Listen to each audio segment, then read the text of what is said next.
Boa tarde a todos e a todas. Sejam bem-vindos a mais uma série Dialogando 2020, Acolhimento de Crianças e Adolescentes em Tempos de Pandemia. Ação formativa promovida pela Secretaria de Desenvolvimento Social do Estado de São Paulo, por meio de sua Coordenadoria de Ação Social e Escola de Desenvolvimento Social em parceria com o NECA. O NECA, que é a Associação de Pesquisadores e Formadores na área da criança e do adolescente. E esta ação já é o 5º encontro desta série, né? Nós vamos tratar sobre o cuidado com o trabalhador do serviço de acolhimento. O objetivo é oferecer subsídios para a melhoria do atendimento dos serviços de proteção social especial de alta complexidade para crianças e adolescentes em tempos de Covid-19. Vou dar algumas instruções aqui para você que está nos assistindo. Por favor, entre no YouTube pelo Gmail, porque assim nós conseguimos visualizá-lo e você consegue também ter uma melhor interação pelo chat.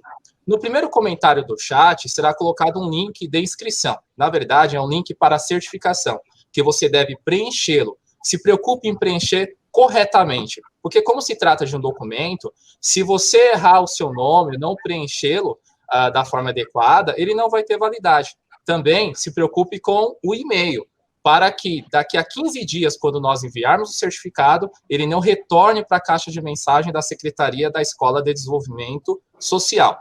Outra coisa, para que nós tenhamos uma ideia de quais municípios estão participando dessa importante capacitação, coloque seu nome e o município que você pertence.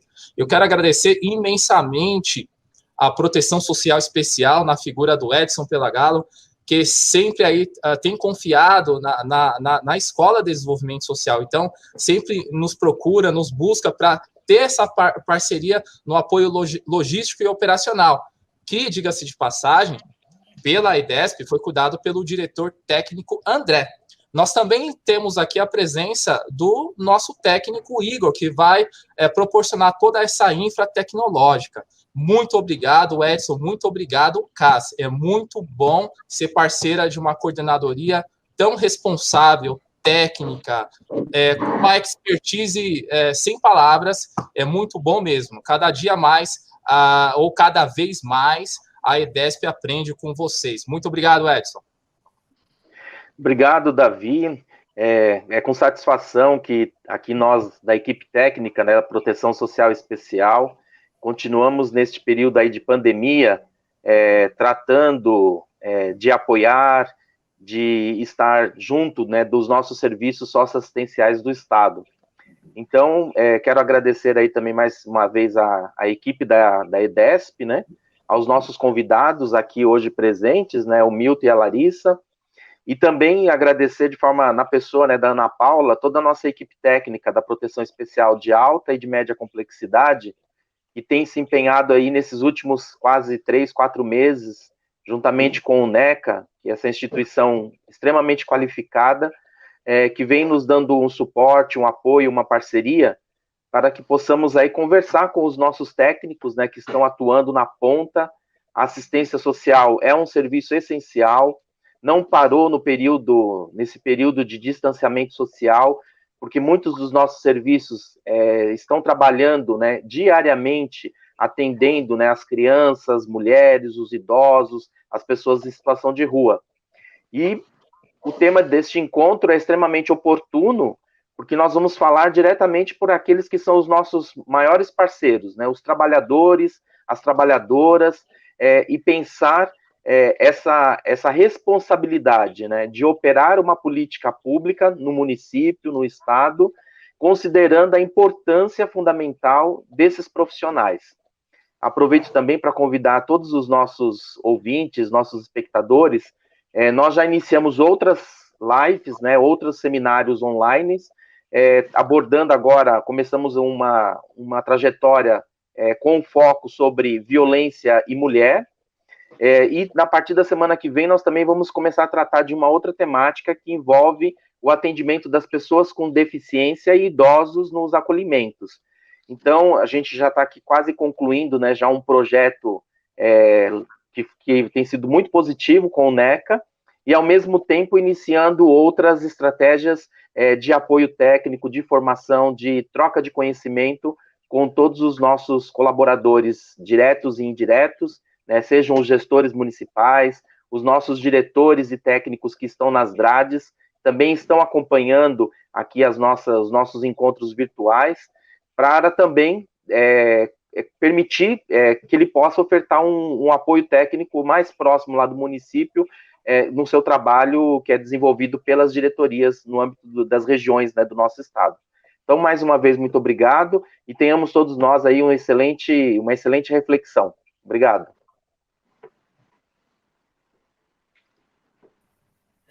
Obrigada, Edson, obrigada, Davi, pelas palavras aí.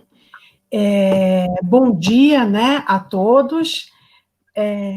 A Alice entrou aqui conosco, agora, a Alice que é parceira aí do NECA, que está na organização junto com a gente vai dividir aqui a mediação, né, vamos dividir esse lugar de diálogo, né, não há o que mediar, né? Vamos dialogar. Né? Hoje a gente está, como o Edson e o Davi já falaram, né?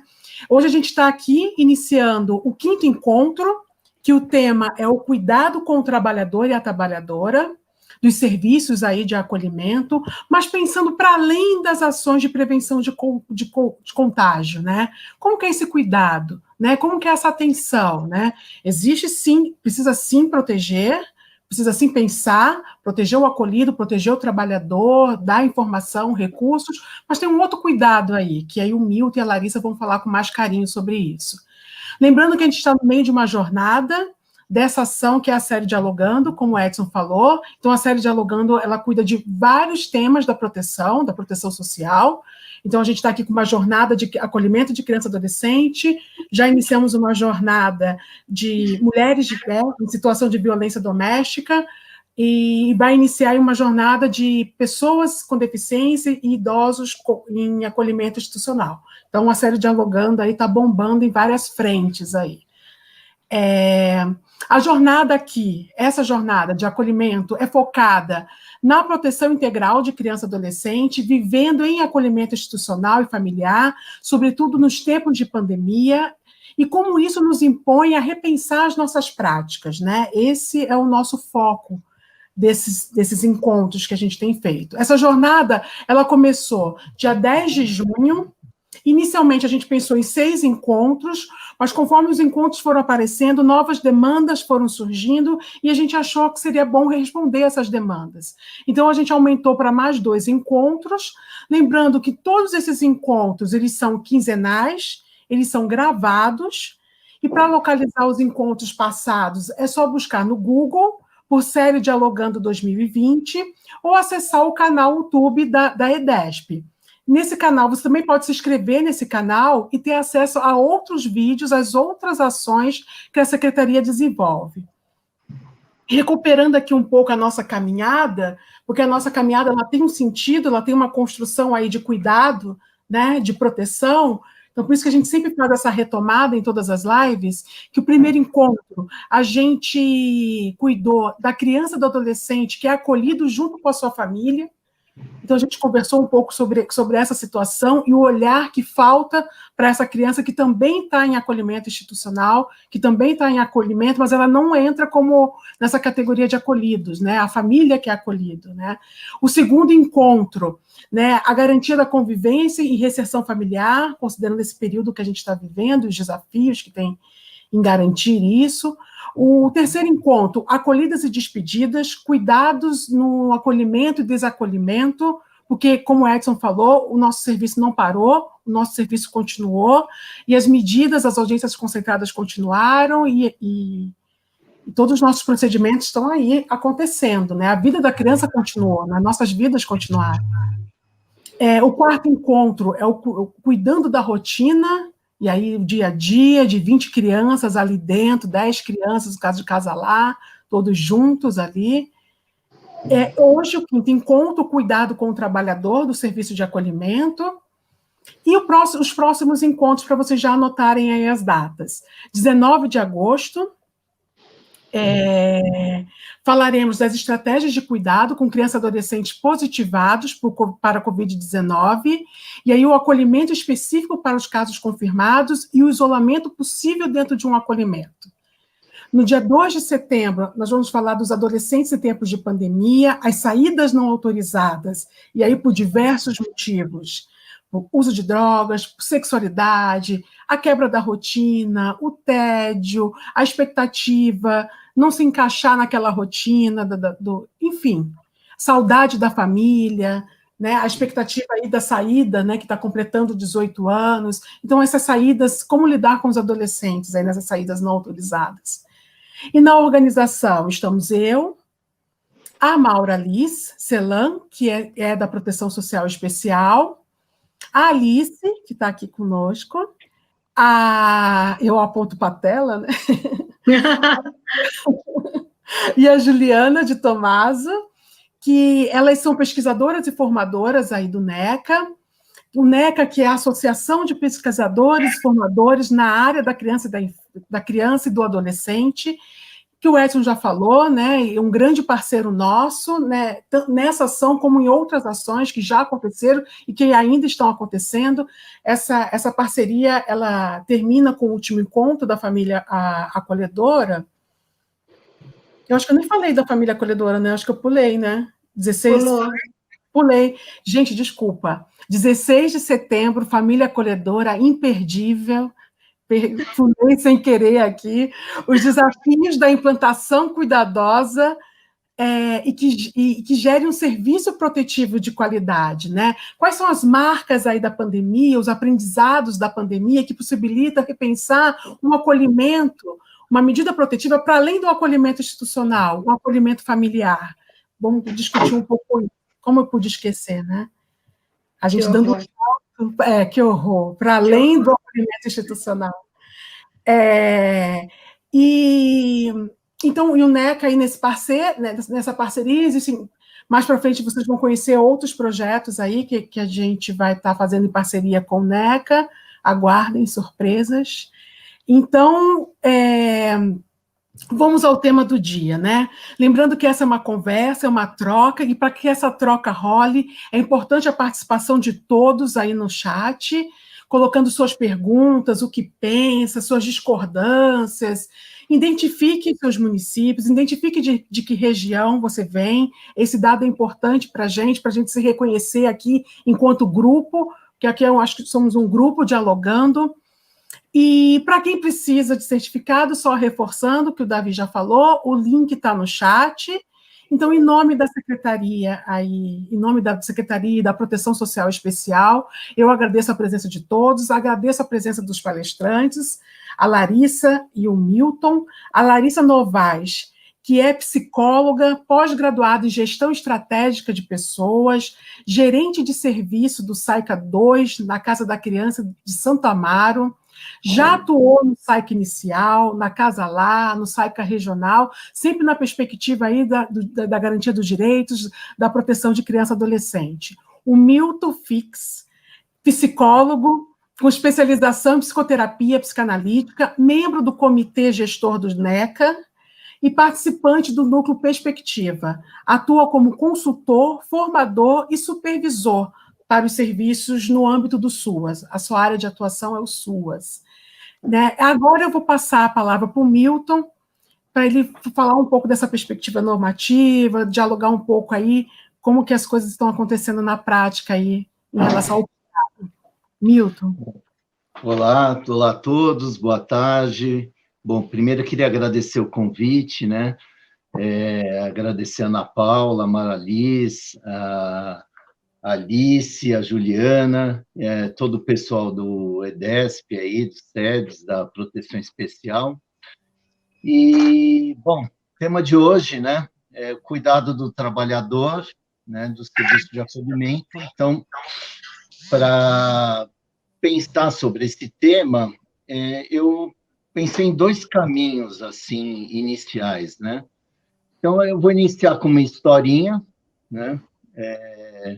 E depois vou falar uma enquete, assim, mais ou menos, que eu fiz com alguns serviços, perguntando, né, para eles quando eles sentiam cuidados, porque, assim, eu quero chegar um pouco na essência do que é o cuidado, né? Então, por isso que eu vou começar com essa história, que talvez é um jeito mais poético de começar, né?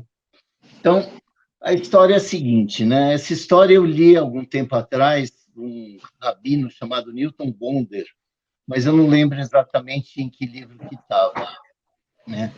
E ele diz assim, né, que um estudante assim das escrituras chegou para um rabino e quis saber o que era o inferno e o que era o céu, né? O que era o paraíso, né? Então, muito interessado nisso, ele pergunta para esse rabino, e o rabino fala assim, olha, não sei exatamente como te explicar, mas eu tenho uma imagem que talvez pode te dar um caminho.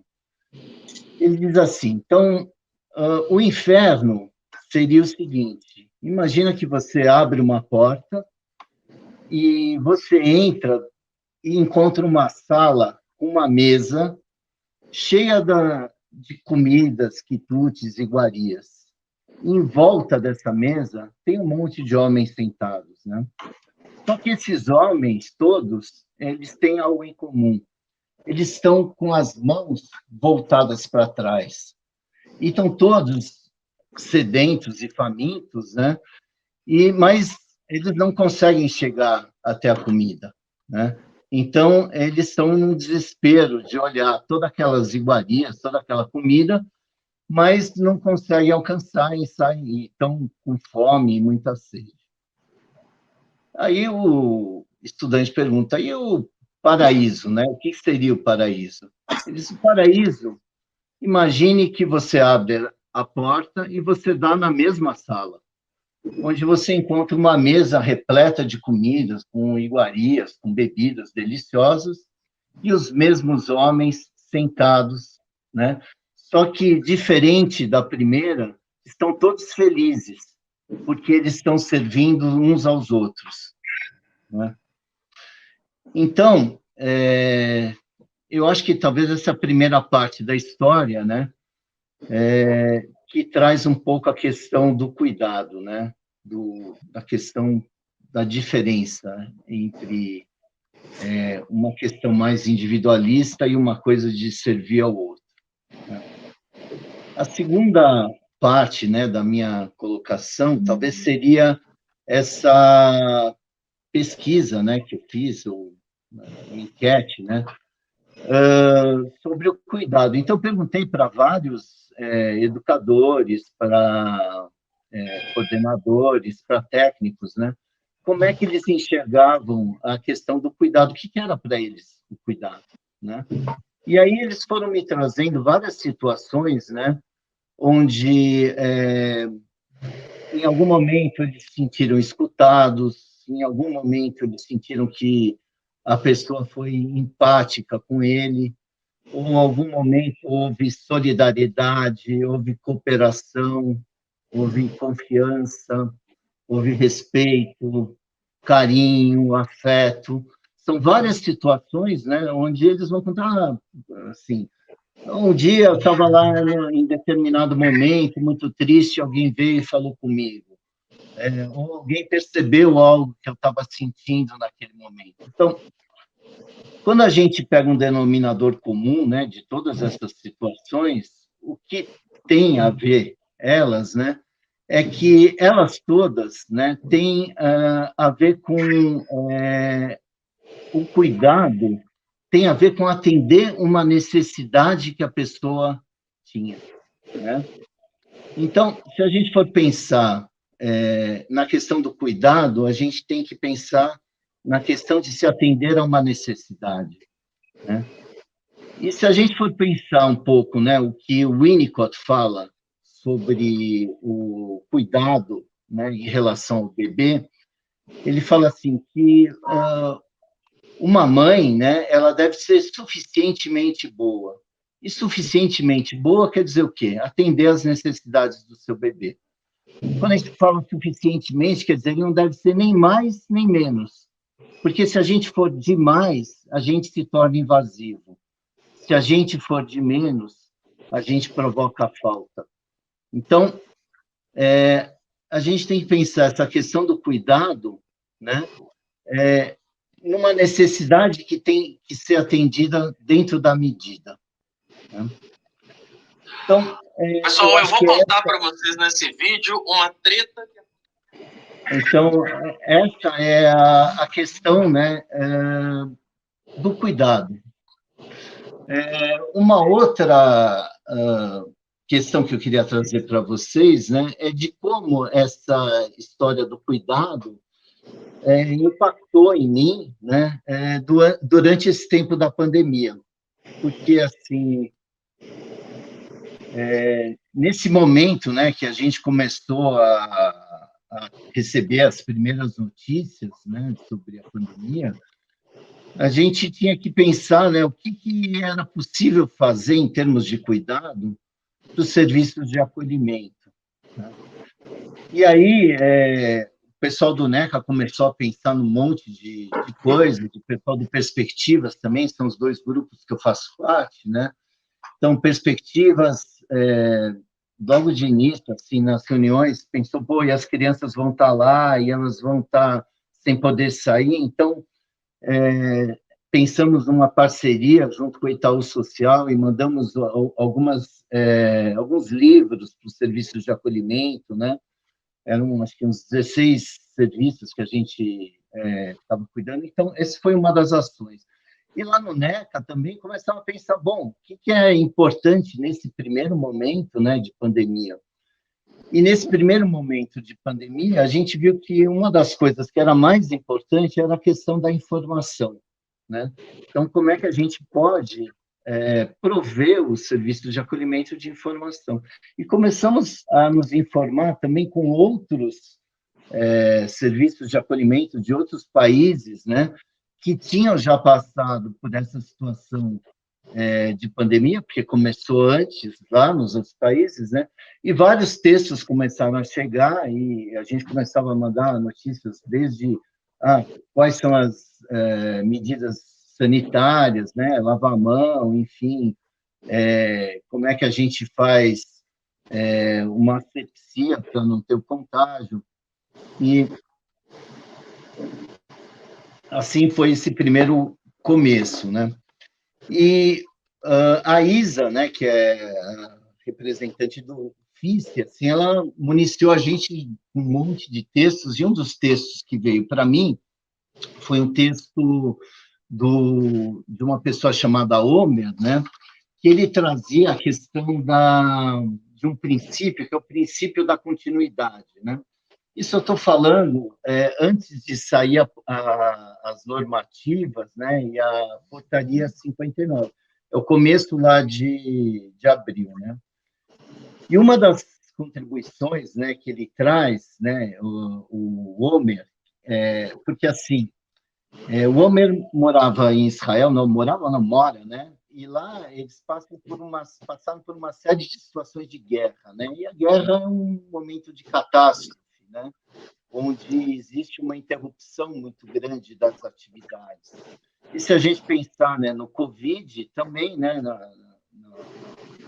pandemia, as atividades começaram a ser interrompidas. Então, como eles já tinham esse tipo de experiência, né, ele trouxe esse princípio, e esse princípio ele é embasado, né, em 3 fundamentos, né?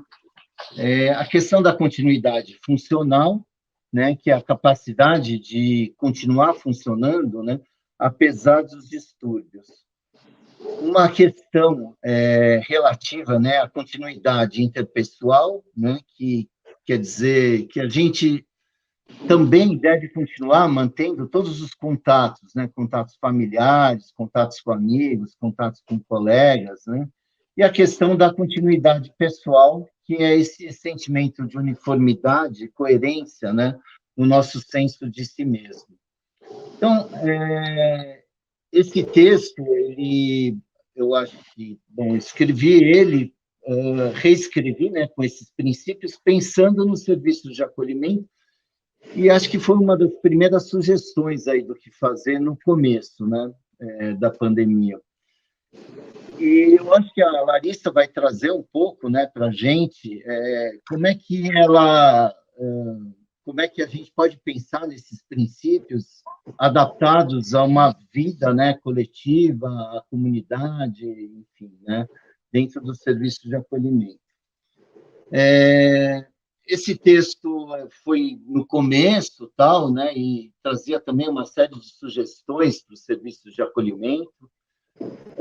E, posteriormente, né, a gente teve as portarias, né, a portaria 59, né, que ela veio, assim, no sentido de apoiar, né, essa questão do distanciamento social e mitigar os riscos, né, de contágio. E aí essa portaria traz muitas questões, né? Assim, primeiro, né, como é que a gente pode fazer um diagnóstico e um plano de contingência para o serviço de acolhimento, né?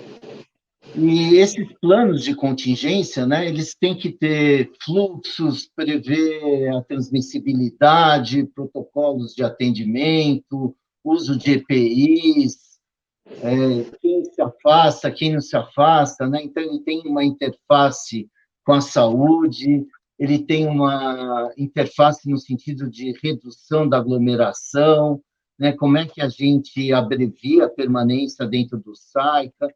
Enfim, ele traz uma série de medidas que ajudam a organizar o dia a dia do serviço de acolhimento, né, dentro da questão da pandemia. Então, assim, eu queria trazer para vocês um pouquinho do que ajuda, né, no cuidado, nesse sentido de pensar no educador como um indivíduo que está passando, né, por situações muito complicadas, assim como todos nós, e que precisa de um grande apoio no sentido do diálogo, no sentido da empatia, enfim, todas aquelas coisas que eu falei no começo, né? Queria falar um pouco que esse texto, né, ele, embora seja um pouco maniqueísta, né, é só no sentido de a gente entender um pouquinho mais, né, essa questão do cuidado, né, talvez aqueles que são mais sartreanos devem estar falando o inferno é o outro, né, mas não é bem isso que, né, que eu queria trazer, né, talvez o inferno seja o outro quando a gente não consegue chegar até o outro, né. Essa questão do cuidado, eu acho que é fundamental, né? E talvez eu vou deixar um pouquinho a Larissa aí falando, e ao longo do tempo posso ir complementando aí as questões que as pessoas forem trazendo, né? Acho que é um pouco isso que eu queria trazer. Obrigada, Milton. Eu acho que eu nem vou introduzir muito, porque a Larissa vai dar esse link aí com que esses princípios que o Milton está trazendo aí para a gente pensar esses cuidados, né? Eu só queria lembrar duas coisinhas, Larissa, se você me permite. O vídeo a gravação fica disponível também na TV NECA. Então, é só acessar a TV NECA que você consegue ver os vídeos que já passaram, e caso alguém precise sair, assistir, vão estar sempre gravados lá também na TV NECA. Olá, boa tarde a todos. Gostaria de começar agradecendo, né, a oportunidade, o convite de dialogar a respeito de um tema tão necessário e tão importante nesse momento, né, de crise. Gostaria de começar a minha fala, né, com uma frase que eu ouvi recentemente num filme do Tom Hanks, Um Lindo Dia na Vizinhança, lançado recentemente, que ele fala de um momento de luto, em que ele começa falando, né, da morte. Então, a morte, ela é humana. E tudo que é humano é mencionável. Tudo que é mencionável é administrável. Então, qualquer coisa que é mencionável, ela é administrável. Só que se eu tivesse ouvido essa frase, né, lá em março, lá em 16 de março, quando a gente iniciou a pandemia, acho que não teria feito tanto sentido. E aí quero expor aqui na minha fala como que a gente administrou esse cenário, né, essa novidade para todo mundo, e que foi possível, né, e que está sendo possível, né, está sendo um processo, está sendo um caminho. Então, quando a pandemia se iniciou, né, nós não fazíamos ideias de como nos organizaríamos, por quanto tempo isso ia durar, como que manteríamos 20 crianças e adolescentes dentro de um serviço de acolhimento, são 22 funcionários no meu serviço, e manter, né, todo essa equipe com condições mínimas de saúde mental.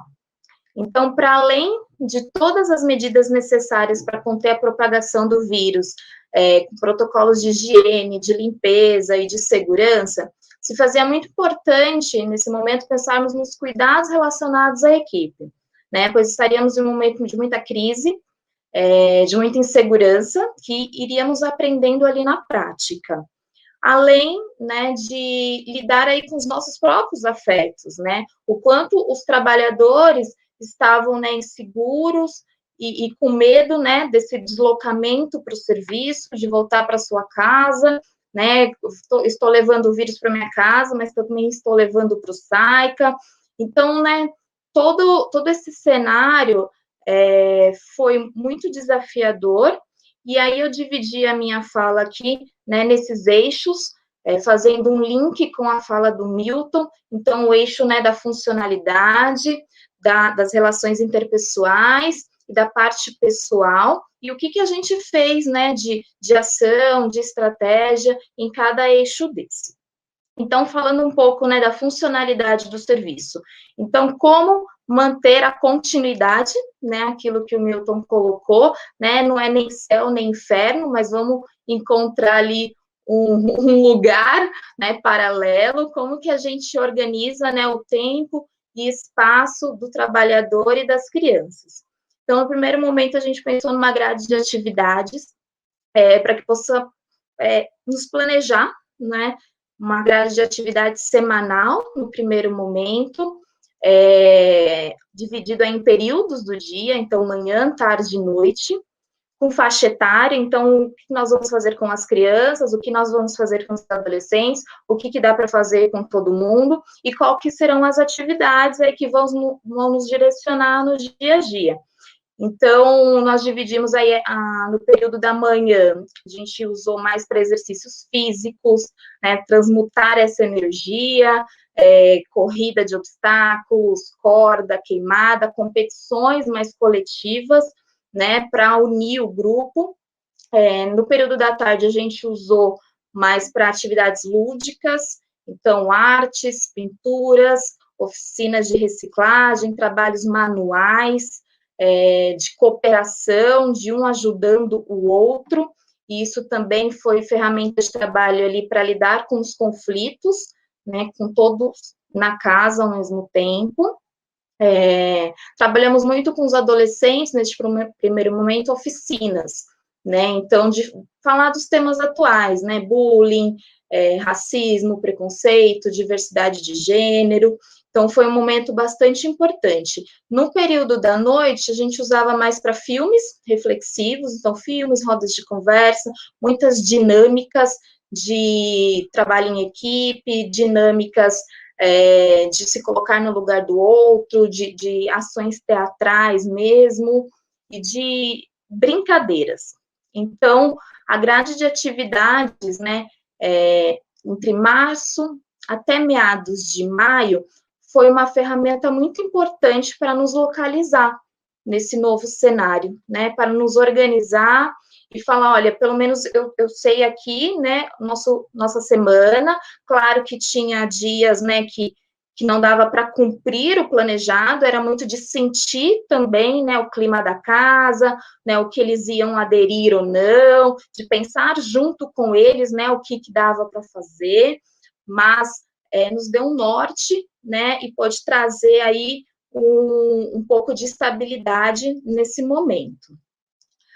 Isso funcionou mais ou menos até meados de maio, e aí surgiu aí dos nossos trabalhadores, né, dos nossos educadores, um cansaço, né, e uma sobrecarga de trabalho muito grande, né, então, olhar aí na fala do Milton, né, qual a necessidade, né, o que os meus trabalhadores falaram, olha, tá difícil, né, a grade de atividade já se desgastou, o que era prazeroso agora virou obrigatório, acho que a gente precisa rever. Então, paramos, né, e falamos assim, então vamos ver o que é possível. E aí, a partir de algumas portarias que saíram, onde era possível colocar horários diferenciados, né? As pessoas do grupo de risco já estavam, algumas afastadas e algumas fazendo horários diferenciados, mas o que a gente poderia fazer para os trabalhadores ali da linha de frente? E aí a gente pensou na mudança de escala. Então, uma escala que era de 12 por 36, passou de 12 por 48. Então, trabalhava 1 e folgavam 2 dias. E aí, num primeiro momento, né, fiquei muito receosa com essa escala, né, porque um plantão que seria de 3 ou 4, ficaria um plantão só de 2 educadores para 20, e eu tenho ainda uma bebê. E como que a gente cuida de quem está cuidando? Será que isso aumenta o trabalho, porque vocês estarão só em 2, ou vai dar uma oxigenada na equipe?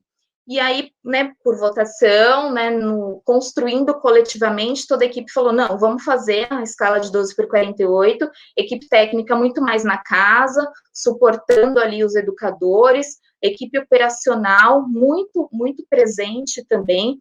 Então, o trabalho se tornou muito mais horizontal, as relações de poder foram bastante dissipadas, e aí, nessa mudança de escala, né, deu uma quebra nessa rotina da grade de atividades, deu uma quebra na rotina no sentido de trazer aí um ambiente mais saudável para o educador, que teve 2 dias para descansar, mesmo vindo de um plantão só com 2, de 12 horas, e aí conseguimos, né, manter a casa na escala de 12 por 48. E aí, essa mudança de escala teve um efeito cascata. Então, a partir deste momento, né, que a gente vira uma escala, né, e propõe uma nova forma de trabalho, isso reflete principalmente nos adolescentes da casa. Então, foi um momento de eles cuidarem de nós. Foi bem importante porque os adolescentes e algumas crianças assumiram aí o protagonismo de falar, olha, eu pensei nessa atividade, a gente planejou e a gente vai executar hoje, tio. Então, fica tranquilo hoje, né, pode ficar com a bebê que eu vou organizar o nosso grupo aqui e eu pensei numa dinâmica. Então, neste momento, como que a gente, né, olha, né, para o nosso trabalho dando frutos, assim, foram sementes ali que foram crescendo, né, foram dando frutos aos nossos olhos, eles assumiram esse protagonismo, né, com muita excelência, foi muito bonito isso, e o quanto nós nos sentimos assim, nossa, transformamos e fomos transformados, né, primeiro eles participaram e agora eles assumiram esse papel. Essa inversão de papéis foi bem importante, principalmente também na cozinha, então a cozinheira estava sozinha, né, porque a auxiliar de cozinha também entrou nessa mudança de escala, e aí um adolescente por dia tinha a função de estar ali na cozinha, e a gente usou isso também como estratégia de cuidado, no sentido daqueles adolescentes que eram mais difíceis, que tinham dificuldades ali da relação pessoal, interpessoal, como que o cuidado com a alimentação do outro proporcionou eles enxergarem, né, como que é importante eu servir e ser servido. Então, nossa, tio, como é difícil a gente pedir silêncio e ninguém fazer silêncio, né? Como é difícil juntar todo mundo, né, para a hora de um lanche. Então, essa empatia, né, um cuidando do outro. Então, foi um ambiente muito mais harmônico, claro, né, desafios, muitas rodas de conversa, de mediações de conflito, mas também as coisas foram acontecendo e se transformando. Pensando ainda na funcionalidade do serviço e como continuar uma rotina, de como organizar o nosso tempo, a gente fez o trabalho continuado no plantão. Então, uma atividade que se iniciava lá no plantão do dia, num dia par, terminava lá no plantão ímpar à noite. Então, cada plantão trabalhando o mesmo tema, e aí a gente falou muito do caso de George Floyd, né, que estava em evidência, de colorismo, de branquitude, de racismo, e cada plantão trabalhando, né, da sua maneira. trazendo ali o seu perfil. Foi bem importante, né, também para fazer uma equipe mais coesa e mais unida, né, eu não só penso aqui junto com o meu plantão, mas eu também tenho que acionar os outros plantões, eu também tenho que conversar com a minha equipe. Aconteceu um movimento bem importante também, que foi educador da noite e no plantão da educadora do dia e fazerem uma atividade juntos, e aí finalizar um tema. Então, aquelas fantasias, né, de que um plantão é melhor do que o outro, aquelas ideias fantasiosas, competições e rivalidade, deu lugar a um ambiente de muita troca, de muita escuta. Eu escuto e também posso ter voz, né, porque eles ganharam também um espaço de, olha, eu pensei isso, gostaria de fazer isso com as crianças, eu acho que a casa está pedindo isso, vamos fazer, vamos pensar junto como executar. E aí foi acontecendo, assim, uma postura muito generosa, né, uma postura aí muito mais empática, de entender as limitações do outro, de entender as minhas limitações, né, de entender, olha, eu preciso me cuidar nesse sentido, eu preciso cuidar do meu colega que nesse momento não está muito bem, e aí as coisas foram acontecendo, né, então a gente conseguiu manter aí a área funcional, a continuidade do SAICA com essas estratégias, né, de grade de atividades, de mudança de escala, dos adolescentes e as crianças envolvidos, né, nas atividades primordiais e essenciais do serviço, desse trabalho continuado, né, das conexões e das ligações das equipes para um trabalho muito mais coeso, né, para um trabalho muito mais unido.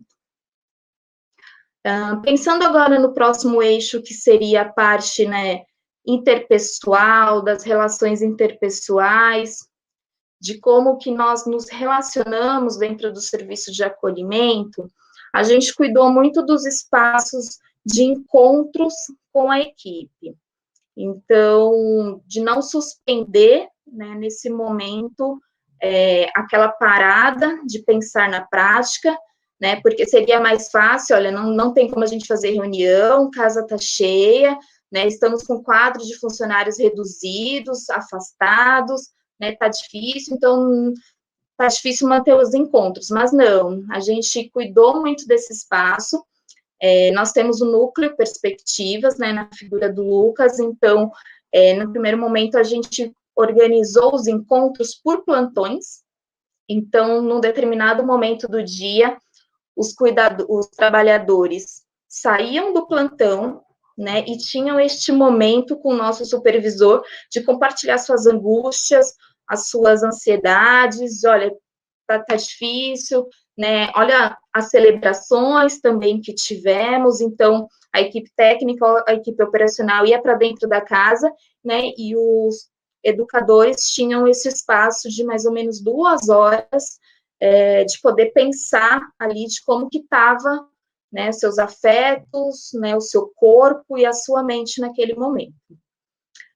E aí depois a gente fez mais reuniões coletivas, então reuniões que funcionaram muito bem por meio online, então todo mundo se reunia por meio online para falar, né, como que estava se sentindo, como que as coisas estavam caminhando, muitas discussões de caso, né, então vamos pegar um caso e vamos discutir, né, e o quanto, né, tinham informações ali ricas, né, que às vezes a gente não, só o educador que tem, nem chega na equipe técnica, e esse espaço foi um espaço de construções de aprendizado muito importante.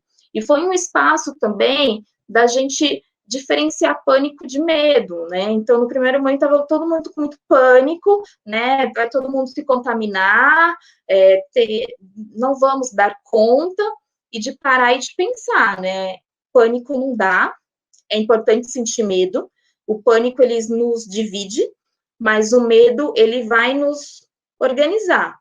Então, qual que é o nosso papel de adulto, né? Qual que será a nossa função neste momento?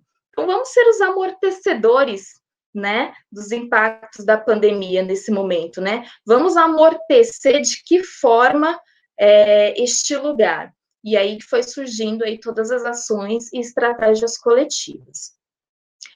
Um outro ponto importante também para cuidar das relações interpessoais dentro do serviço de acolhimento foram os eventos e as festas que a gente promoveu. Então, né, coletivamente, né, o que podemos fazer neste mês? O que podemos fazer nessa semana?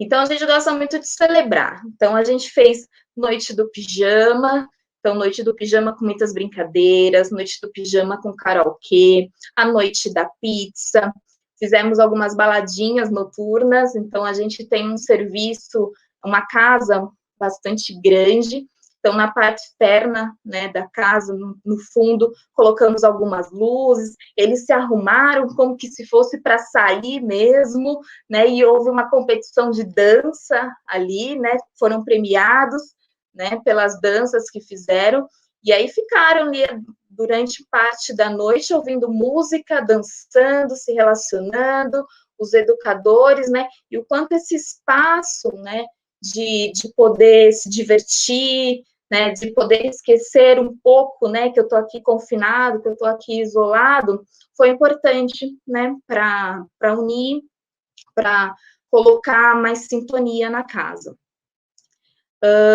A festa junina foi um marco bem importante, né, neste momento. Então, em junho, a gente fez uma festa junina, e nessa festa junina foi bem surpreendente, porque todo mundo, né, se organizou para fazer a festa, né? Então, foi a festa da pandemia, assim.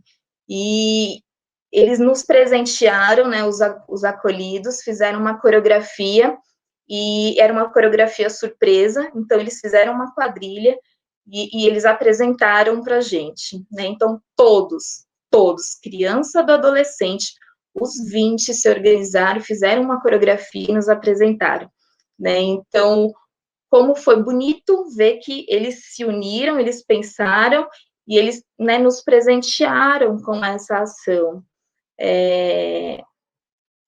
Acho que foi isso. E aí a gente celebrou também, né, a parte interpessoal com um mural de fotos. Então, construímos juntos um mural de fotos com os acontecimentos de antes da pandemia, né, do que tinha acontecido ali naqueles meses, e pensando, né, olha que potente, né, olha quão potentes somos juntos, né, olha os nossos fazeres, né, olha tudo que já passamos, né, o que vai acontecer ainda lá na frente. Então, foi ações e estratégias que a gente conseguiu pensar, de momentos mesmo, de união e de diversão e de brincadeira, né, para preservar aí a nossa saúde mental mesmo, né, cuidar de nós e cuidar do outro. E partindo, então, para o terceiro eixo, que é a parte pessoal, e aí pensando, né, mais focado no trabalhador, no aspecto psicológico e físico, né, a organização teve bastante cuidado de pensar, né, na parte orçamentária também deste trabalhador, porque muitos foram afetados, né, nas suas famílias com a perda, né, de empregos. Então, né, aquele trabalhador do SAICA, o trabalho essencial era o único ali provedor, né, do seu lar. E aí, como que a gente poderia, né, cuidar disso? Então, foram distribuídos cestas básicas, está sendo para todos os funcionários, né? Somente alguns funcionários operacionais que tinham este benefício, e aí, neste momento de pandemia, a gente estendeu para todo mundo a distribuição de cestas básicas para complementação de renda, né? Para cuidar deste momento aí de crise, né? O aumento absurdo dos alimentos, né? E isso foi bem importante. O apoio psicológico, então nós tivemos aí o suporte de muitas plataformas de profissionais voluntários também, que se disponibilizaram a fazer atendimentos gratuitos de atendimento, né, no momento de crise, de poder entender ali, de compartilhar, né, o seu sofrimento. Então, eles tiverem esse apoio psicológico e o apoio médico também. Então, pensando em preservar a saúde do trabalhador, né, de se expor ao ambiente hospitalar, a organização também colocou plataformas de consultas remotas 24 horas para atendimento médico. Então, a gente não precisava, né, ir até um hospital para receber uma consulta, para receber um atendimento. A gente tinha ali o suporte 24 horas dessa plataforma, com médicos de várias especialidades que poderiam nos atender, de entender aqueles primeiros sintomas, que estava todo mundo, né, inseguro, sem saber, vou no médico, não vou, estou com vírus ou não estou. Então, cuidamos também dessa parte. Enfim, pudemos ver que essas estratégias, essas ações produziram saúde mental, produziram a afetividade na prática sociopedagógica, não foram atividades, né, só por fazer, tinha objetivo, tinha propósito. No decorrer do processo, né, construímos muitos objetivos comuns, fortalecer o grupo, coesão, mais solidariedade, a autonomia, o empoderamento do trabalho. Então, não foi só algo que partiu, né, da equipe técnica, né, foi uma construção coletiva, enfrentamos, né, todos esses desafios e estamos, porque é um caminho, então, que está dando certo hoje pode não dar, e vamos ter que rever novamente, e estamos conseguindo, né, administrar, né, o nosso serviço dessa maneira, uma realidade tão intangível, tão viva e dinâmica como é o SAICA, né? Então é isso, acho que tudo que é mencionável é administrável, né? Tudo é possível. Obrigada, Larissa. Tem algumas perguntas aqui já no chat, né? Eu acho que a Alice vai passar para a gente, ou eu vou pegar, não sei. Mas, Alice, eu queria só colocar uma questão antes para o Milton. Tem umas interferências aí, gente, eu peço desculpa, não sei. Milton, tem essa questão, eu fiquei pensando bastante nessa questão desses princípios, né? Eu chamei de eixos de cuidados aí, né? Para onde a gente olha, né? Essa questão da funcionalidade interpessoal, né? O pessoal, mas aí eu coloquei aqui até numa outra conversa, na conversa que antecedeu essa live aqui que a gente teve, né? Eu até anotei outros, né? A questão da organização comunitária, né? Porque nessa questão de atender às necessidades, ao cuidado pessoal, você precisa acessar a sua rede aí, né? Então, você tem aí um princípio que é de cuidado, que parece que é de uma organização comunitária.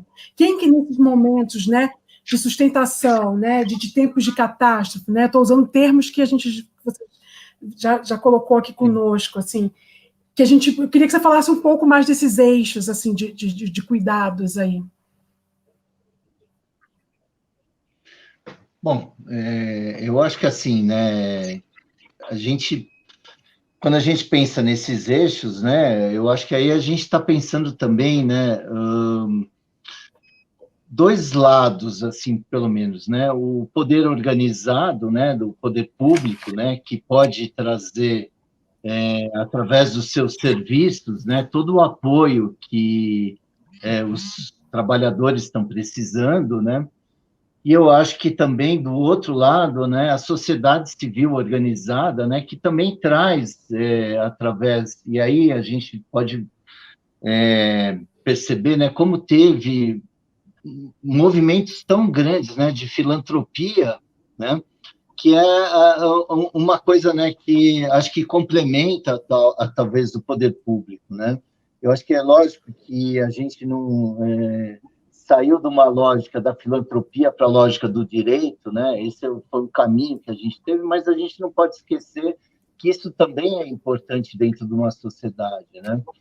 Agora, o direito é fundamental, né? E a transferência de renda, né? Para que o direito aconteça, né? Então, se a gente não pode também acessar, né, recursos, fica complicado, né? E eu acho que alguns serviços também se sentiram um pouco mais dependendo da filantropia do que dos recursos públicos, porque muitos recursos acabaram não chegando, né? Então, eu acho que tem que ter essa dinâmica, né, entre a sociedade civil, a sociedade organizada, através dos poderes, né, para que também aconteça, né, toda essa funcionalidade. Né? Não sei se era isso que você queria... Eu vou me segurar, porque a tua fala já me deu outro gancho aqui, mas eu quero passar para a Alice, mas tu chegou no ponto que eu queria, assim... Engancho. Então eu tenho que me segurar. As questões do chat, mas aí depois, acho que a Alice coloca algumas questões do chat, depois eu volto com a questão que eu estou pensando aqui, se der tempo. Tá. Bom, primeiro, muitos elogios para a fala do Milton, para Larissa também. Nós temos várias perguntas, viu? Eu vou fazendo, eu acho, e vocês vão comentando, pode ser assim, porque senão vai embolar muitas perguntas. Como foi para os educadores? Como foi o processo para os educadores que tiveram que começar a acompanhar as aulas, os estudos, os acolhidos? Ótima pergunta. Larissa, acho que estava lá na frente. Fala, Larissa. Conta aí.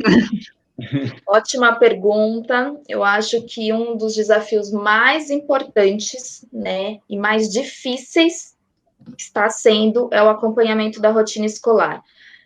Descobrimos aí neste processo, né, que a maioria nem está alfabetizada, então aquilo que a escola nos trazia, né, não é verdade. Nós não temos, né, pedagogo na equipe, né, não temos. E aí, como que a gente faz apostilas, como que a gente, né, acompanha a rotina escolar de crianças e adolescentes que não conseguem fazer uma leitura, quanto mais uma interpretação de texto. Então, nós tivemos aí a ajuda, né, da psicopedagoga do PROV, porque uma das nossas crianças é acompanhada, né, pelo PROV, que é um ambulatório da Unifesp, então ela foi nos dando algumas dicas, né, algumas instruções, mas foi muito mais, né, na prática mesmo, né, o que funcionava para um não funcionava para o outro, alguns era melhor estar em dupla, porque um estimulava o outro, tinha alguns que não, vamos ter que fazer no individual, vamos reunir todos os adolescentes, porque aí um ajuda o outro, não dá, vamos ter que fazer só com as crianças, então foi muito experimentando mesmo, e construindo ali no dia a dia. Nossos trabalhadores foram atrás mesmo, né, de, olha, como que eu faço uma alfabetização, a gente estudou para poder ensinar, né, nós viramos aí educadores mesmo, né, escolares, assim, e está sendo muito, muito difícil, né, é bem complicado. Nós não temos, assim, né, uma política pública, nós não temos, né, um espaço que nos ofereçam treinamento, que nos ofereçam pedagogos, então foi bem desafiador, né, está sendo, acho que teve, né, algum suporte de alguns profissionais da área, mas foram mesmo cada um, né, se sentindo mais confortável com uma matéria e aplicando ali algum método.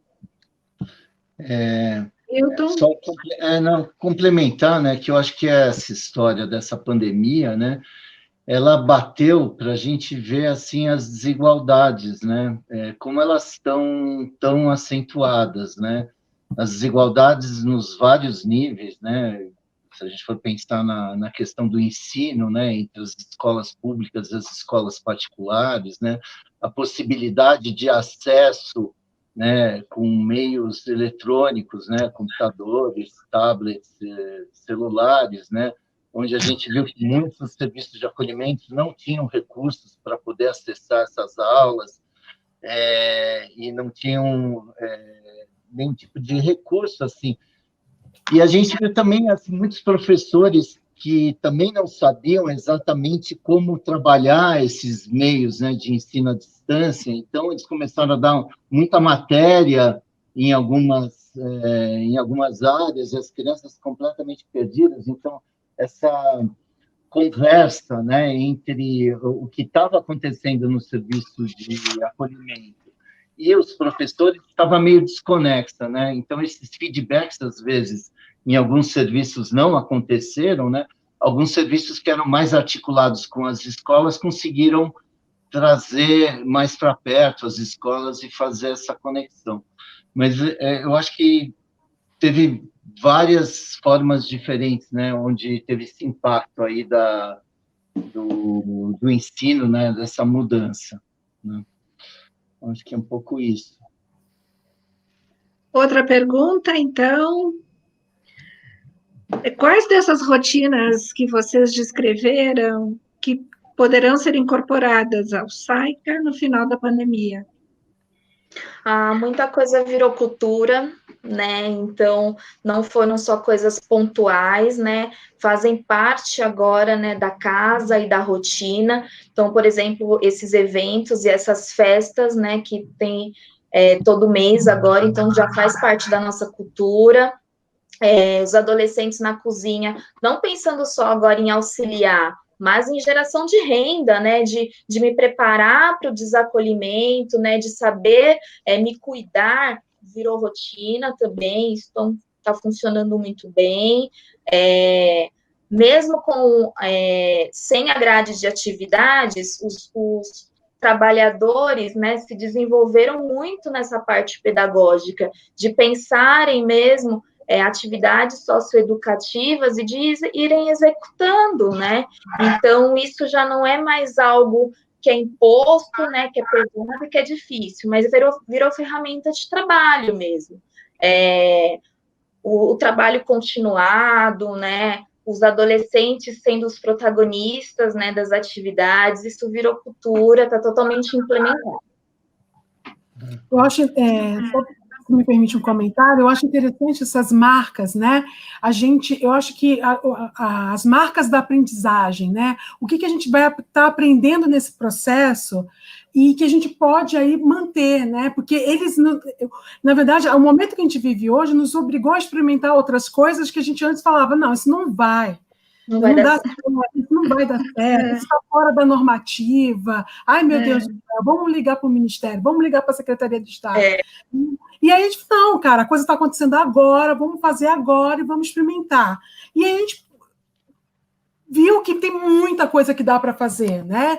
Então, essa questão mais horizontal dentro das relações, dentro do acolhimento, a flexibilidade das funções aí dentro do acolhimento, né?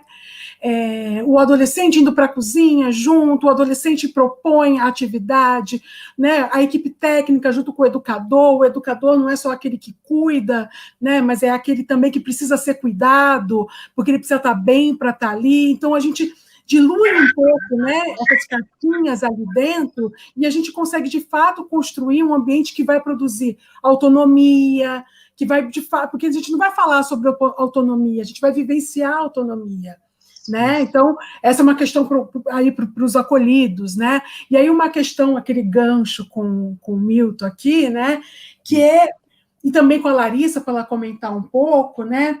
Porque quando a gente fala de cuidado, a gente fala das questões práticas, né? Que é isso, é a transferência de renda, tal, é a articulação, porque aquele trabalhador não vai dar conta de tudo e não vai dar conta de tudo. Admitir que um trabalhador não vai dar conta de tudo e não tem que dar conta de tudo é cuidar desse trabalhador, porque isso é muito perverso, né? Exigir que uma instituição, exigir que um trabalhador dê conta de tudo, né? Então, e aí olhar para esse trabalhador, que ele é um educador social, e aí pensando especificamente no educador social, que muitas vezes vive no mesmo território que as famílias das crianças que estão acolhidas lá, né? E que muitas vezes tem que prover um cuidado para o outro, que ele não tem tempo ou condições de possibilitar de cuidado para a sua própria família, né? E o quanto que esse lugar ele é perverso, né? Ele é complicado de se lidar aí, e o quanto que esses recursos, aí por isso que eu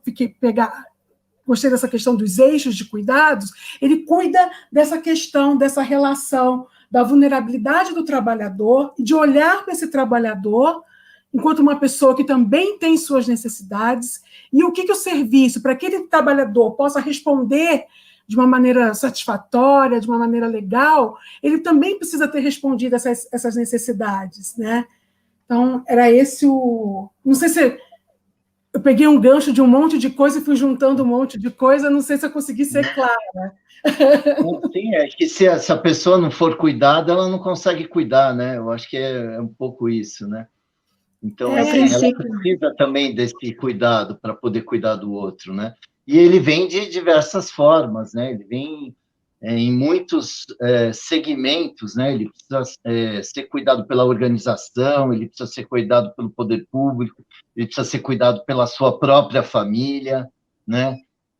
Ele é cuidado pelas crianças, né? Aí a gente vê, né? Quando a Larissa coloca, né? Não, agora as crianças vão assumir aqui, né? Então é uma forma de cuidado, né? Então esse cuidado ele vai se dando em muitas vertentes, né?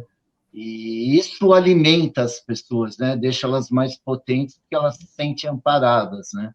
Então uma das questões, né, do cuidado é esse amparo, essa sustentação que você precisa ter, tanto receber quanto dar, né? Então tem esses dois lados, né? Vamos adiante? Vamos. Ou a Larissa quer comentar alguma coisa? Vamos lá, então. Eu queria comentar da questão anterior, assim, um receio, né, que a gente ficou no início, né, da pandemia, que era a questão, né, de a gente voltar para uma questão da instituição total, né? Porque quando as crianças, né, entraram nesse período, né, de isolamento social e um confinamento ali, né, no serviço, a gente falou, poxa, agora o negócio vai complicar, a gente está voltando anos para trás, né? Porque já não tem mais esse link, né, de se fazer as atividades fora, né? A escola, então tudo passou a ser dentro, a escola veio para dentro, as atividades passaram a ser dentro, né? Só que a gente está num outro momento histórico, né? E de repente isso não acontece, né? Porque a gente acaba vendo, né, o quanto de criatividade e de potência acaba acontecendo dentro do serviço de acolhimento, né? Porque o olhar mudou, né? Agora a gente olha as pessoas, a humanidade, o outro, né?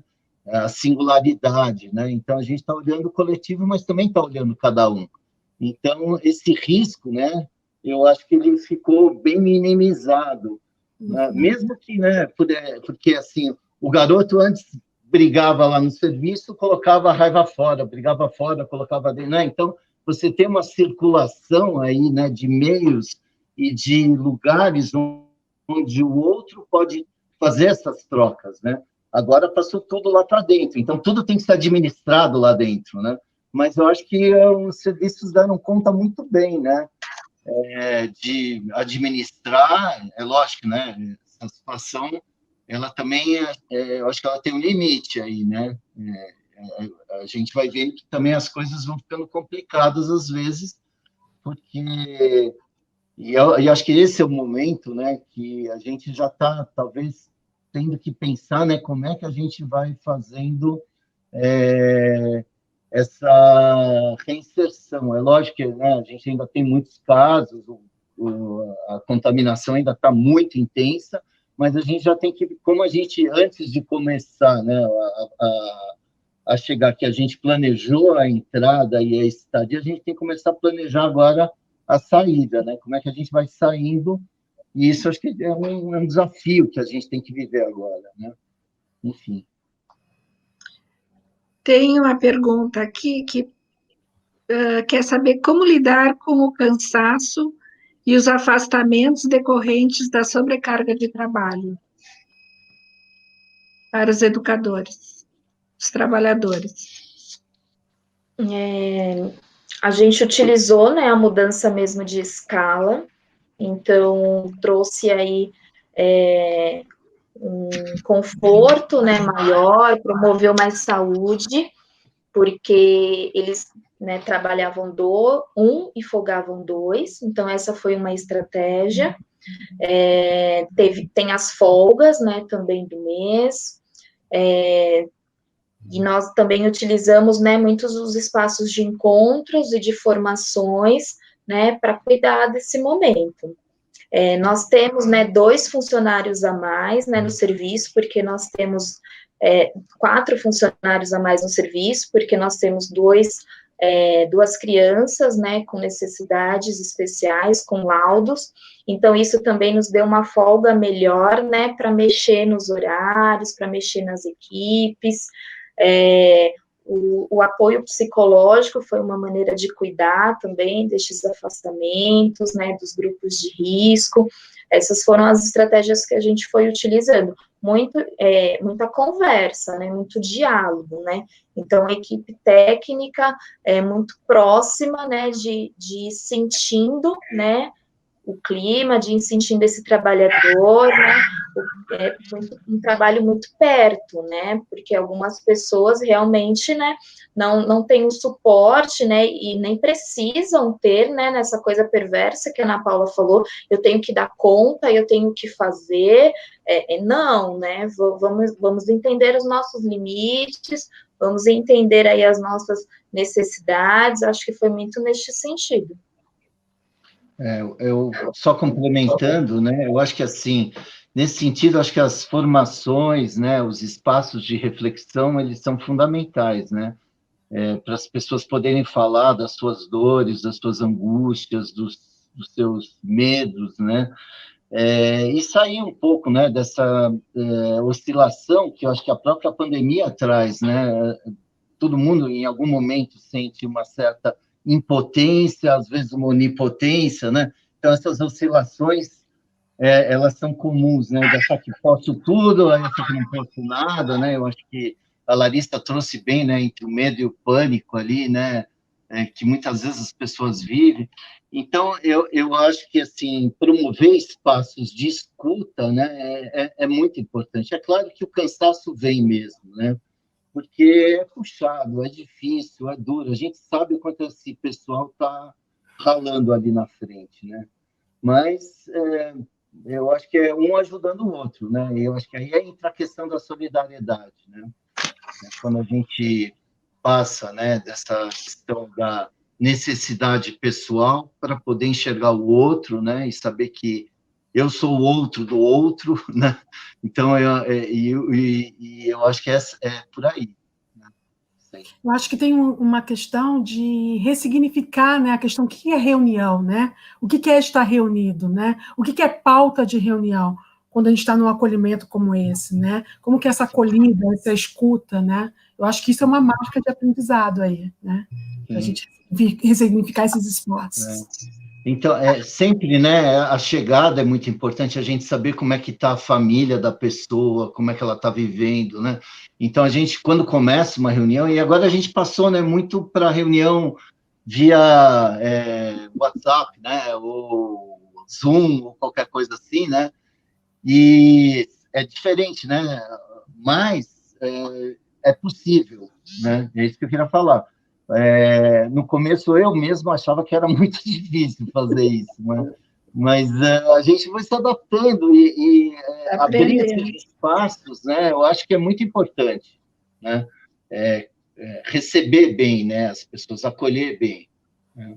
E depois abrir para os temas que são importantes também, né? Do cotidiano. Sim. A Cláudia perguntando como foi planejada a preparação para os adolescentes, para que os adolescentes façam parte das atividades da casa. A adesão dos adolescentes, né? Como que é isso? A gente tem um grupo, né, muito disponível.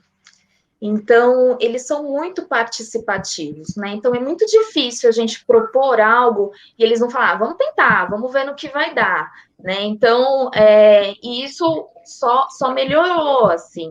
Então, é muito difícil eles não e porque tudo também é muito pensado junto, né? Então, o que vocês gostariam de fazer? Como que a gente faz, né? Então, não é de cima para baixo, né? É uma relação aqui, né? De igual para igual, né? Eu te ensino, eu aprendo, você me ensina, e a gente aprende junto. Então, não foi difícil, né? Não foi difícil essa construção, não foi difícil, né?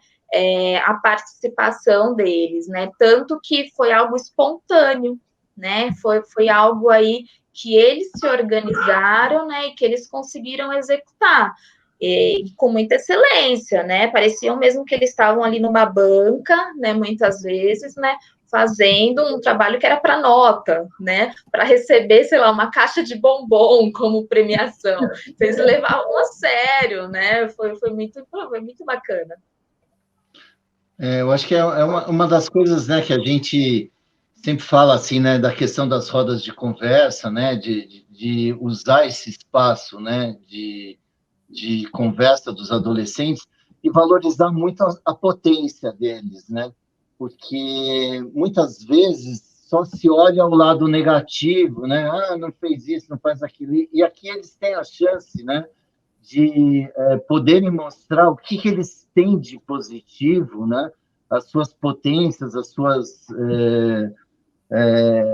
habilidades, as suas capacidades, né? E se sentirem importantes, né? Então, acho que para alguém poder se sentir bem, ele precisa mostrar, né, que ele tem algo a dar, né? Eles foram olhados, né? Eles se sentiram capazes, né? Como a gente, né, conseguiu trocar esse afeto, né? Mas eu ainda acho que a Larissa não está contando o segredo, porque se hoje eles conseguem fazer esse trabalho que o adolescente rapidamente topa, tal, é porque teve uma construção.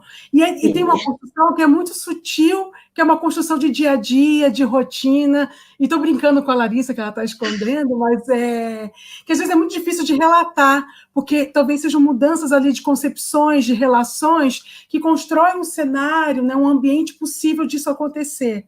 Né? Então, de repente, para construir esse lugar de adesão, você precisa reconstruir algumas relações micropolíticas ali dentro do acolhimento e costurando essas coisas, e aí você consegue chegar nesse ponto que quando propõe, topa, né? Não é algo tangível, né? Ele vai acontecendo, né? É um caminho, né? Então, lá no começo, quando eu assumi o serviço, né, não era assim, mas o vínculo, né?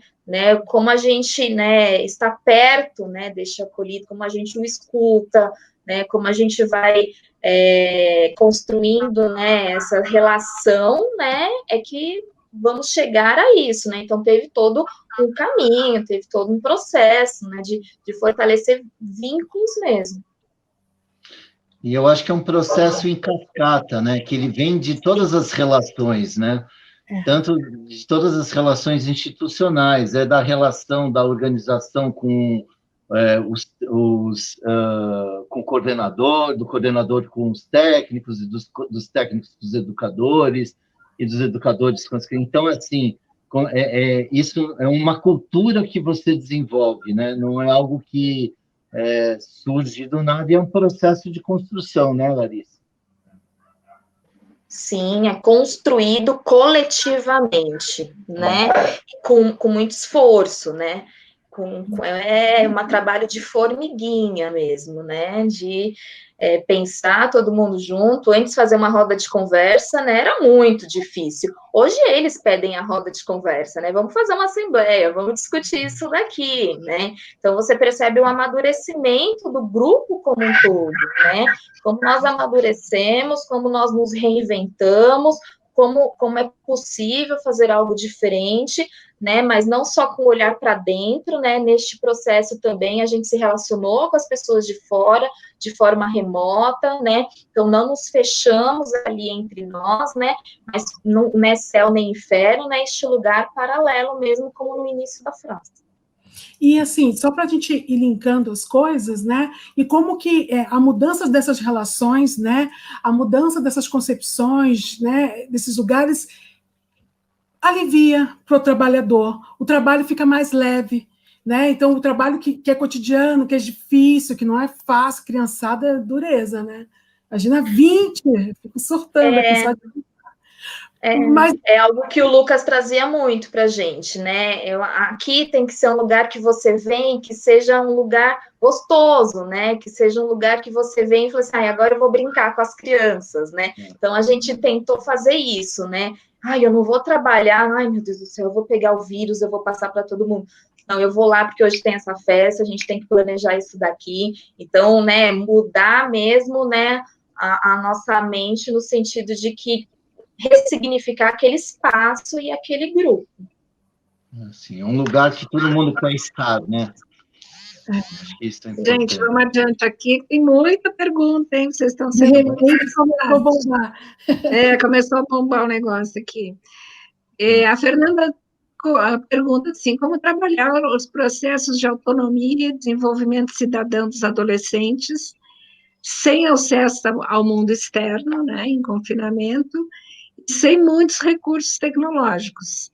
Sinto que esse processo está muito prejudicado, principalmente pensando em um processo por desligamento por maioridade, por exemplo. Milton, quer começar? Não, acho que vou deixar a Larissa, né, mas eu complemento ela, assim, Ok. Eu complemento o pensamento. Ok, Larissa. Nós temos um plano, né, de autonomia, então, a partir dos 15 anos, né, é obrigatório esse plano de autonomia, então, cada adolescente tem o seu plano de autonomia, e aí a gente precisa pensar o que é autonomia, né, porque é uma palavra muito em moda, né, muito usada, mas como que ela acontece, né? O que é ser autônomo, né? O que é fazer escolhas conscientes e arcar com as responsabilidades? Então, no momento que a gente fala, olha, você não vai lá entregar currículo, você tem que entrar lá no site, se cadastrar e mandar o seu currículo e fazer os seus cursos, a gente está trabalhando a autonomia, né? No momento que a gente fala, olha, hoje é o seu dia de fazer o café, estou trabalhando a autonomia, né? Olha, hoje o seu grupo que vai fazer essa atividade, isso é autonomia também, né? Eu sou responsável aqui pela limpeza do quarto hoje. Então, eu tenho que ter autonomia, né, de entregar essa escala de limpeza.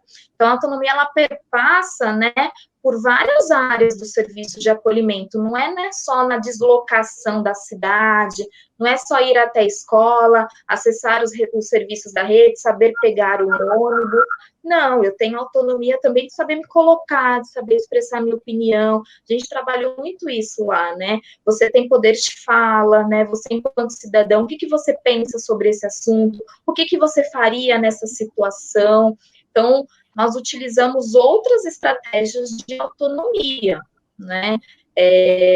A gente tem os adolescentes hoje, eles já participam aí de alguns processos de jovem aprendiz tudo online, eles fazem os cursos rápidos, né, nas plataformas, né, e sem reinventando, né? Lógico que é um trabalho mais limitado, claro, né, mas ele não paralisou, né? A gente conseguiu continuá-lo.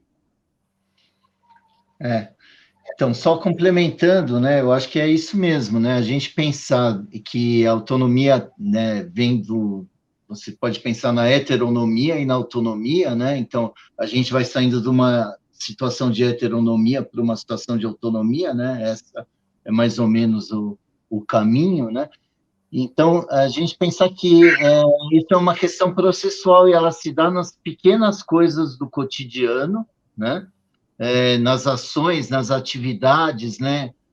Naquilo que você programa no projeto político-pedagógico, naquilo que você vê no PIA da criança, né? Então, eu acho que tem vários desafios ali, né, a serem desenvolvidos, e cada criança tem a sua singularidade, né, o seu caminho dentro dessa autonomia, né? E a gente tem um processo talvez mais coletivo, né, do projeto político-pedagógico, de se pensar essa autonomia em termos de atividades mais coletivas, né? Eu acho que está muito ligado, né, nessa questão de fazer as boas escolhas, né? Como é que a gente aprende a escolher entre as coisas? E é verdade, né? Tem uma limitação, porque não dá para sair do serviço de acolhimento, né? Mas as pessoas vão sair do jeito que a gente também está saindo de casa, né? Através da internet. Né? É um jeito que também nós estamos, né? Podendo estar aqui, estar conversando com vocês, e é o que eles vão poder fazer hoje, né? Em termos de a gente pensar do SAICA para fora, né? Do SAICA para dentro tem um trabalhão enorme para ser feito e muita coisa para ser desenvolvida. Alice, deixa eu aproveitar e dar um panorama aqui. São 29 municípios que estão presentes, o estado de Belo Horizonte está aqui presente com a gente, fora as nossas diretorias regionais. Só para agradecer aí a presença das pessoas e dar esse quantitativo para vocês. Legal. Ok, nós temos aqui a participação do Elvis, muito cheio de perguntas, o Elvis. Vamos lá, Elvis. Como têm sido as articulações com a rede psicossocial para os possíveis desacolhimentos na pandemia? Mais uma do Elvis. Principalmente nos processos prejudicados pela ausência dos estudos de caso e as avaliações feitas pela Vara da Infância. Ele faz mais duas perguntas, mas eu creio que são para as próximas lives, viu, Elvis? Porque já tem previsto isso. Uma, ele pergunta como vocês têm lidado com os casos confirmados de Covid e os casos de isolamento. Nos aguarde que voltaremos. As próximas. Então, ficam essas duas perguntas agora, do Elvis. Tá. Larissa.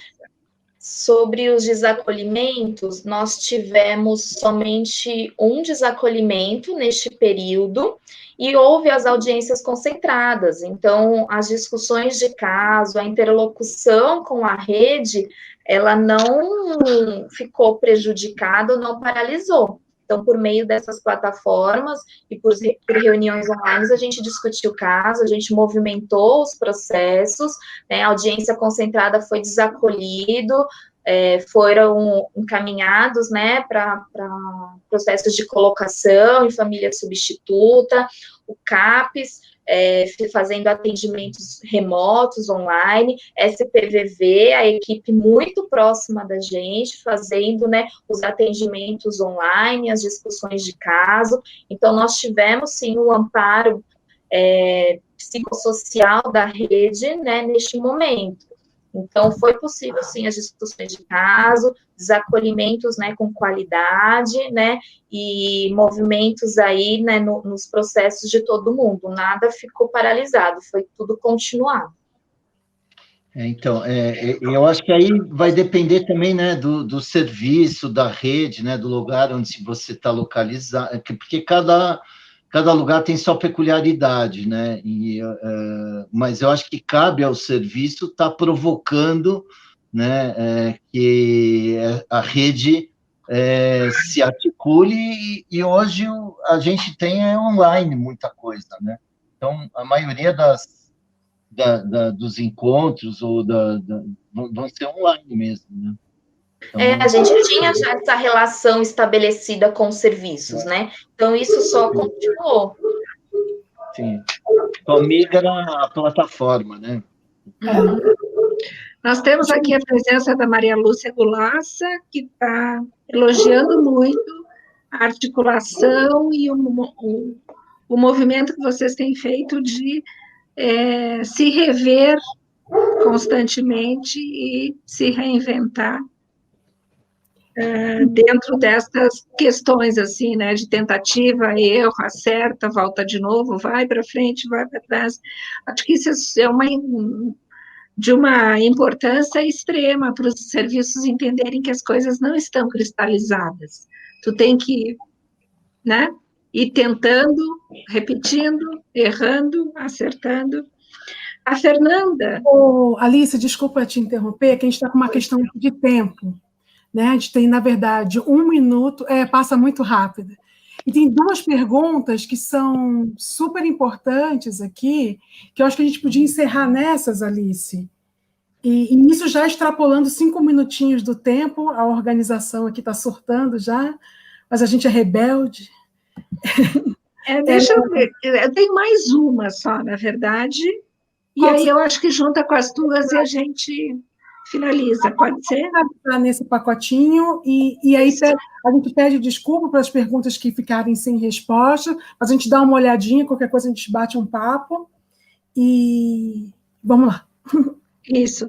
A Fernanda pergunta, no confinamento, como ponto de tensão, principalmente nas saídas que agora estão sendo chamadas de fugas, né, evasões, e o impacto negativo disso. Eu só tive duas. Só tive duas saídas não autorizadas neste período, mas que voltaram, né, num curto período de tempo. Então, essa não foi uma demanda, né, que nós tivemos, mas cuidar muito quando esse adolescente retorna, né, de não excluí-lo, né, de não culpá-lo, né, de não colocar ele, né, olha, você vai contaminar todo mundo, né, você é o vilão. A gente tomou esse cuidado nesses 2 episódios, mas não é uma característica do meu serviço, essas saídas não autorizadas, né, é um grupo, né, que está conosco, né, há algum tempo, que tem um vínculo bem fortalecido. Também é uma característica da construção do grupo como grupo, né? Então, vou dar um pitaco, Milton. Desculpe, vai, Milton. Não sou eu, é tu. Fala, Alice. Não, é que como isso é uma construção de grupo, e juntando com aquilo que tu falou do vínculo, né? É importante essa construção toda, porque aí, quando tu tem um adolescente que foge muito, ele pode ter vários motivos para estar saindo sem autorização. Um dos motivos pode ter tantos motivos que tu pode... Então, eu acho que é entender o motivo, né? Acho que a primeira coisa é entender o que aconteceu, né? Por que precisa estar saindo e, enfim, o que está acontecendo, né? Porque a saída ela pode ter muitos motivos diferentes. Muitos motivos. Então, pensar na saída e pensar no reingresso, né? Na acolhida, como é que, assim como a Larissa falou, né? Como é que a gente vai acolher, porque se voltou também tem algum motivo para estar voltando, né? Então, assim, por que saiu, por que voltou, como saiu, como voltou, enfim, acho que é uma questão bem ampla aí, né? Mas eu acho que não pode cristalizar estigmas, né? E eu acho que isso é importante. Né? Muitos elogios para vocês, tá? Muitos elogios, está muito esclarecedor, muito claro, muito simples, muito... Só elogios. Que bom. Ana. Gente, o tempo está realmente estourado. Não sei se vocês querem fazer... Acho que a gente podia, cada um, fazer uma consideração final, e aí eu fecho aqui. Quem quer começar? Marina, Milton? Eu gostaria, né, de finalizar, né, agradecendo, né? Então, eu quero agradecer a minha equipe, o Saica Grossal 2, né? Muito obrigado por essa equipe, né? Uma equipe muito parceira, uma equipe muito disponível, né? Só gratidão pela equipe que eu tenho. Obrigado, né, por vocês estarem junto comigo neste processo. Obrigada ao Lucas, né, por ter feito esse convite. Obrigada a vocês por este espaço, né? E vamos seguindo. Então, eu vou também nos agradecimentos, né, Larissa? Vou seguir você, né? Eu vou agradecer o NECA, né, que é uma equipe que a gente trabalha que é muito legal, é muito produtiva, é um privilégio estar com o NECA, né? E o Perspectivas, que também a gente tem relações de muitos anos e a gente está sempre criando, construindo coisas juntos. Então, para mim, uma felicidade eu poder trabalhar naquilo que eu gosto, com as pessoas que eu gosto, né? Então, é muito legal. Acho que é um privilégio, né? Acho que nem todo mundo pode fazer isso, né? E, assim, pensar, né, que se a gente for pensar, né, para saídas em relação à pandemia, né, eu acho que é muito a gente pensar na solidariedade, né, entender um pouco, pensar na necessidade da informação, da ciência, né, a questão da cooperação, da confiança, que são temas que são trazidos por muitos pensadores da nossa época, né, e que são cada vez mais presentes porque a gente vivencia isso, né? E é o jeito de a gente sair, é sair junto, né? Então, só voltando lá para a historinha inicial, né, é importante que um sirva ao outro, né, que um alimente o outro e que a gente está junto, né? Então, é isso que eu queria falar um pouquinho. Né? Alice? Não, Ana, as honras da casa são tuas. Gente, eu agradeço muito a presença de vocês. Eu acho que foi... Assim, é um tema, né, que a gente não vai dar uma fórmula, né? Olha, então, trabalhar com o trabalhador é dessa maneira. Não, trabalhar com o trabalhador é tudo isso. É trabalhar todas essas frentes, é cuidar de todas essas frentes, é criar um ambiente bom de trabalho, é criar uma condição boa de trabalho, aí é uma responsabilidade de gestão. Então, é importante aí os planos de contingência, os planos de ação, né, que aí tem uma responsabilidade que são das secretarias de gestão, como que você cria condições aí para as organizações, os trabalhadores das organizações trabalharem. Tem uma responsabilidade que é da própria organização, né, com os seus trabalhadores, as pessoas que estão contratadas, e tem uma questão que é da dinâmica, que é ali do cuidado, que é do cotidiano, e é por isso que às vezes parece que a gente está saindo do assunto, mas não está saindo do assunto, porque o assunto está todo relacionado, né, porque quando você cuida dessas questões, o trabalho fica mais leve, né? E aí é muito interessante como essas lives sempre anuncia o tema posterior, né? Então a gente está num diálogo legal aí, está num diálogo que está fluindo, né? A gente está seguindo aí uma mesma linha de raciocínio, que está chegando aí nas questões que envolvem mesmo o dia a dia, né? Então acho que era isso. Agradecer aos municípios, aproveitar aqui o agradecimento. A gente fechou em parceria com o NECA, mais um trabalho em parceria com o NECA, a Pesquisa Nacional dos Serviços de Acolhimento.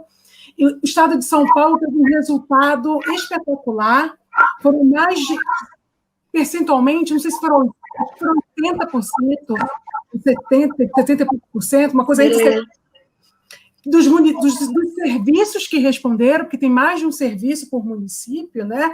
Mas foram mais de 90% dos municípios que responderam à pesquisa, e o resultado foi tão legal dessa pesquisa, né? Da participação, que São Paulo tem um caderno próprio de análise de dados aí, né? Foi um acordo aí fechado com o NECA, quando a gente viu que foi tão expressivo. Então, primeiro vai sair o resultado nacional, e aí esse resultado expressivo do Estado de São Paulo, e depois a gente vai ter um carinho, e são mais dados aí, são mais subsídios, né, que a gente, nessa parceria aí, vai ofertar aí, quem tá à frente dessa é o NECA, né, a gente só colaborou aí nessa articulação, e eu acho que é isso, mais parabéns para a gente, porque acho que a gente está mandando bem, mesmo com a casa caindo. Levantou da pandemia. Modéstia a pouco é bobagem. Tá bom. Lembrando, mas é todos nós, não sou eu, não. 19 de agosto, a gente vai falar dos positivados, acolhimento específico e a proteção, ou a proteção dentro do próprio acolhimento, como que a gente vê isso? Tá bom? Obrigada, gente. Tá bom. Tchau, gente. Tchau.